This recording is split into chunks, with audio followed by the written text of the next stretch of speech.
अस्सलाम वालेकुम वरहमतुल्लाह। और कैसे हैं आप लोग? उम्मीद है कि आप लोग ठीक ठाक होंगे और मैं भी यहाँ ठीक हूँ। दिस इज़ महबूब अगेन, आज फिर से मैं एक नई वीडियो के साथ और एक नई इन्फॉर्मेशन के साथ। जैसा कि आपको मालूम है कि मैं अभी कोलकाता में हूँ और मैं ख़ुद के शॉप पर ही बैठा हूँ और आज फिर कल की तरह ही यहाँ से ही बैठकर एक नया वीडियोस बना रहा हूँ जो लेटेस्ट इन्फॉर्मेशन है। तो मुझे लगा कि ये इन्फॉर्मेशन आपको देनी चाहिए और आपको बताना चाहिए कि जो भी बंदा अभी कोरिया जा रहा है वो अगर वेल ट्रेन तरीके से सही जानकारी लेकर नहीं जाने से दिक्कत है।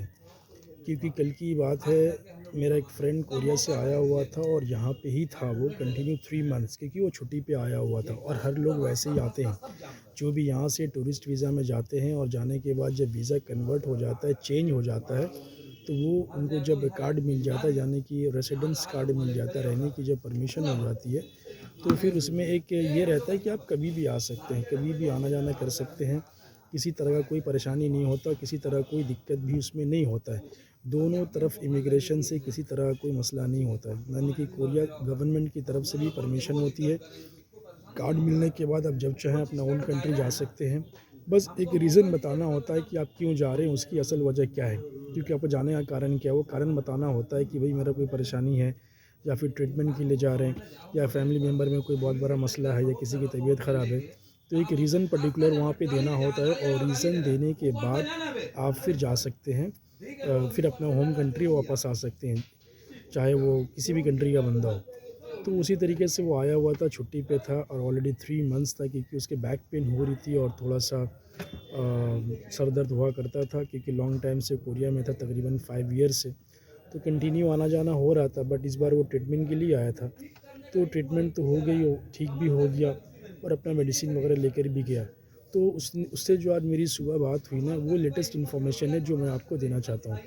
तो मेरा रिक्वेस्ट ये है कि आप वीडियो को स्किप मत कीजिए, पूरी इन्फॉर्मेशन सुनिए। जो भी कोरिया जाना चाहता है तो उसके लिए बहुत बेनिफिट होगा और बहुत ही फ़ायदेमंद होगा, क्योंकि उसको पूरी ट्रेनिंग रहेगी तो उसे किसी तरह का भी कोई दिक्कत नहीं होगा।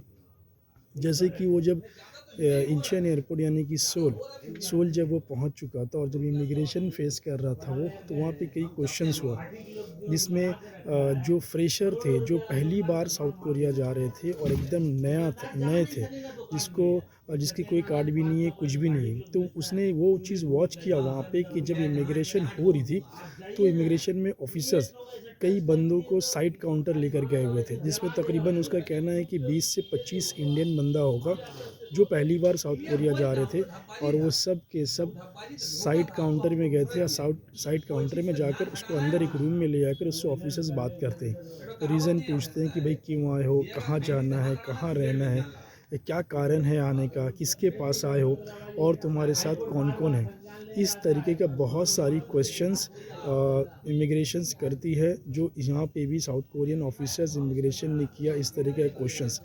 तो वहाँ पे कहना ये जाना कि अगर कोई भी बंदा वेल ट्रेन तरीके से, यानी कि पूरी जानकारी लेकर अगर नहीं जाएगा और उसके साथ ये सब क्वेश्चंस होगा, अगर उसने थोड़ा सा भी मिस्टेक कर दिया आंसर में या किसी तरह का भी थोड़ा सा भी आंसर्स को उसने डाउटफुल तरीके से आंसर दिया, तो उसको वो साइड काउंटर में ले जाएंगे और साइड काउंटर ले जाने के बाद वो पूरा डिटेल्स आपसे पूछेंगे, यहाँ तक कि आपका वीज़ा किसने लगाया, कौन सी सिटी से हो आप, क्या कारण है आने का, आपके साथ कितना बंदा है, कहाँ ठहरोगे आप, और यहाँ का कोरिया का इन्फॉर्मेशन आपको किसने दिया।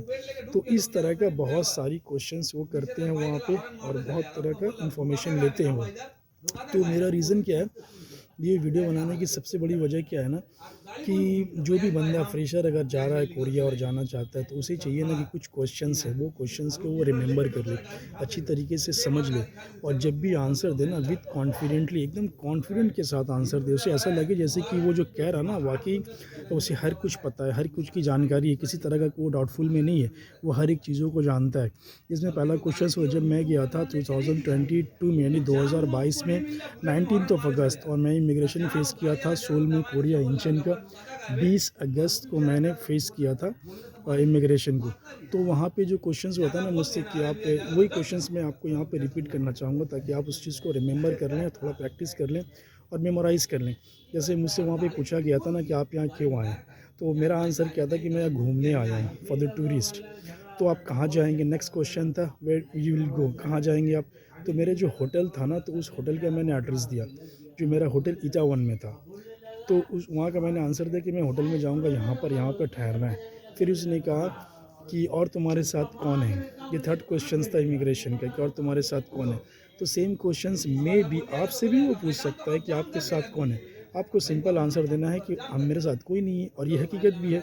जब भी कोई इमिग्रेशन फेस करता हो ना, तो इमिग्रेशन की रूल है, आपको खुद को फेस करना है, वो अकेला फेस करना है, अलोन ही फेस करना है, सिंपल है। तो आपको सिंपल कहना है, भैया कोई नहीं है, मैं अकेला ही हूँ और अकेला ही आया हूँ। थर्ड क्वेश्चन उसने हमसे पूछा, कहाँ कहाँ घूमने जाओगे आप? कहाँ घूमने जाना है? तो अब यहाँ पे मेन चीज़ क्या है ना कि आप तो पहली बार कोरिया जा रहे हो, इससे पहले तो आप कभी गए भी नहीं। तो जो भी फ्रेशर जाता है वो पहली बार ही जाता है, इससे पहले तो जाता नहीं है। बट उसकी पूरी इन्फॉर्मेशन जो होती है ना, वो आपको गूगल में, यूट्यूब में मिल जाता है कि कोरिया में पिकनिक स्पॉट, घूमने की जगह कहाँ कहाँ पर है। उस चीज़ को आपको मेमोराइज़ कर लेना, रिमेंबर कर लेना है कि कहाँ पे कोरिया में घूमने की जगह है। जो कोरिया की जो कैपिटल है सोल, सोल में कौन कौन सी जगह है घूमने का, क्योंकि कोरिया तो काफ़ी बड़ा कंट्री है नहीं, बहुत छोटा कंट्री है। आप यूँ समझ लो ना कि वेस्ट बंगाल से भी छोटा है वो, इस तरीके का। तो आबादी भी ज़्यादा नहीं है, 5-6 करोड़ की आबादी है, टोटल आबादी उसकी। तो पिकनिक स्पॉट भी मैक्सिमम सोल के अंदर ही है, और कुछ थोड़ा सा जीजू आइलैंड वहाँ से बाहर होता है। तो जब भी आपसे ये पूछे ना कहाँ कहाँ घूमने जाना है, तो आप 2-3 का आंसर अगर देते हैं परफेक्ट तरीके से, तो वो सेटिस्फाई है। क्योंकि जो ऑफिसर्स होता है ना, वो बहुत पोलाइट ऑफिसर होता है, बहुत नरम मिजाज का होता है, बट वो आपका कॉन्फिडेंट चेक करता है, और वो देखना चाहता है ना कि आप आंसर क्या दे रहे नहीं दे रहे। उसी तरीके से वो सेटिस्फाई हो जाता है कि आपका आंसर परफेक्टली तरीके से क्या होता है और क्या आंसर है परफेक्टली। वो कॉन्फिडेंट लेवल को फिल्टर करता है कि आपको उस चीज़ की जानकारी कितना है। उसी चीज़ से वो बाखबर समझ जाते हैं कि आप सच कह रहे हैं ना गलत कह रहे हैं। तो यहाँ पे तो जो पिकनिक स्पॉट है ना सोल की, वो आप सिंपल जवाब दीजिए, 3 देंगे काफ़ी इनफ है। जो क्वेश्चंस मुझसे किया था कि अब कहाँ घूमेंगे, तो मैंने कहा था भाई नामसन टावर जाना है। नामसन टावर कहाँ है? नामसन टावर सोल में ही पड़ता है, ठीक इंचन इंटरनेशनल एयरपोर्ट से कुछ किलोमीटर्स दूरी पे जाकर नामसन टावर आता है, सोल के अंदर ही है वो। तो आप नामसन टावर बोल दीजिए। उसके बाद आके लॉटे टावर आता है। लॉटे टावर वहाँ का बहुत फेमस मॉल भी है, होटल भी है, और घूमने की जगह है जो कोरिया की बहुत ही फेमस है, और वहाँ के एडवेंचर्स में शामिल है वो। तो आप लॉटे टावर बोल दीजिए। तो मैंने ये आंसर दिया था, नामसन टावर, लॉटे टावर। फिर वहाँ की म्यूज़ियम है, कोरियन म्यूज़ियम। तो आप कोरियन म्यूज़ियम का आंसर दे दीजिए कि कोरियन म्यूज़ियम जाना है। उसके बाद फोर्थ में आप कहिए कि भाई वहाँ से हम जेजू आइलैंड जाएंगे, क्योंकि वहाँ से जेजू आइलैंड काफ़ी दूर है और सोल से बाहर पड़ता है, सोल के अंदर नहीं पड़ता। तो आप ये भी आंसर कह सकते हैं कि भाई जेजू आइलैंड जाना है घूमने के लिए, कोई दिक्कत नहीं है। ये भी आंसर परफेक्ट होगा। बट अगर आप ये 3 विथ कॉन्फिडेंटली आंसर दे देते हैं, तो वो सेटिस्फाई हो जाएगा और वो आपको परमिशन दे देगा कोरिया में आने की। तो ये 3-4 ऐसे क्वेश्चंस हैं ना जो कॉमन पूछते हैं। अब सबसे बड़ी बात क्या है कि जो बंदा उसने जो देखा, जो कई बंदों को उसने साइड काउंटर में लेगी, और मे भी उसमें परसेंटेज वाइज बंदा डिपोर्ट होगा, उसको रिटर्न कर दिया जाएगा। तो उसकी वजह क्या है? उसने जो वॉच किया ना, उसने जो उस चीज़ को देखा, वही मैं कहना चाहता हूँ कि जो ऑफिसर्स अगर कुछ भी पूछ रहा ना, तो वो फ्रेशर बंदा रिप्लाई प्रॉपर्ली नहीं दे रहा है, वो सही से आंसर नहीं दे रहा कि भाई वो क्यों आया है, उसका आने की वजह क्या है, और वो कहाँ जाएगा। अगर आपसे कोई पूछता है भाई आप यहाँ जो आए हैं कहाँ जाएंगे आप, तो आपको तो पता होनी चाहिए ना कि कहाँ जाना है आपको। अगर वो क्वेश्चन डालता है कि आप कहाँ ठहरेंगे, तो आपको तो पता होना चाहिए ना कि भाई कहाँ ठहरना है। होटल का इवन नाम याद होनी चाहिए, होटल किस एड्रेस पे पड़ता है वो भी याद होनी चाहिए, और यहाँ तक कि फ़ोन नंबर भी होटल का पता होना चाहिए आपको। इंस्टेंटली आंसर देने से ऑफिसर सेटिस्फाई हो जाता है कि नहीं ठीक है, ये आंसर प्रॉपरली दे रहा है। मेरे साथ पूछा था कि आप कहाँ ठहरोगे, तो मैंने कहा था ईटावन में, होटल का नाम बताया, होटल का एड्रेस बताया, फिर वो सेटिस्फाई हुआ, ठीक है स्टैंपिंग दिया, हाँ भाई आई, परमिशन हुई। तो इस तरीके से आपको प्रॉपरली आंसर देना पड़ेगा, क्योंकि आप जाकर सीधा सिर्फ वीज़ा लेकर आप इमिग्रेशन में खड़े हो जाएंगे और पासपोर्ट बढ़ा देंगे कि वो स्टैंपिंग कर दे वेलकम टू कोरिया। ऐसा नहीं होता है, वो बहुत रेयर केसेस में होता है, और वहाँ होता है जहाँ पे ऑन अराइवल होता है, ऑन अराइवल वीज़ा होता है।